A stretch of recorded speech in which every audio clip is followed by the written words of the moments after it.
Kasama ko, anino ko, kahit san kami magpunta. At kahit kailanman hindi niya ako iniwang mag-isa. Kasama ko, anino ko, kahit may mga pagsubok man, pero di niya hinayaang mag-isa pumapasan. Kasama ko, anino ko, kami ay masaya habang nagsusulat, gumagawa kaming kanta para sa ikakasaya nga namin dalawa. Kasi di naman daw kami kagaya ng iba, kaya ito kami ngayon tuloy-tuloy na namumuhay, lumalaban sa kahirapan para kami ay mabuhay. Magpatuloy-tuloy lang habang kami humihinga, isip-isip, bilis-kilos para merong matuka. Wag na lang isipin ang mga mali na ng iba, kung hindi magkakapera at walang mapapala. Unahin na lang dapat unahin, kasi ganun naman talaga. Kahit medyo nagiging busy, at least aming nagagawa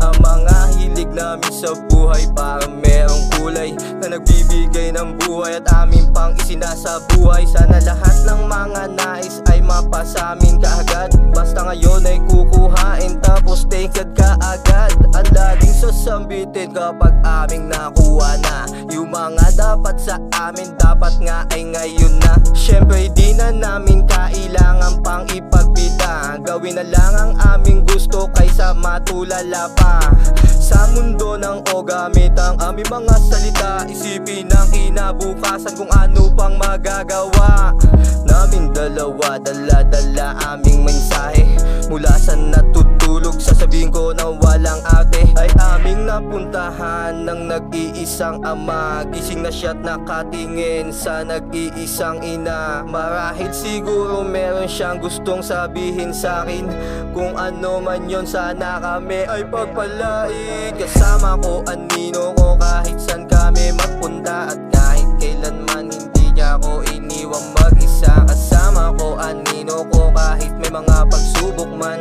pero di niya hinayaang mag-isa pumapasan. Kasama ko, anino ko, kahit saan kami magpunta. At kahit kailanman hindi niya ako iniwang mag-isa. Kasama ko, anino ko, kahit may mga pagsubok man, pero di niya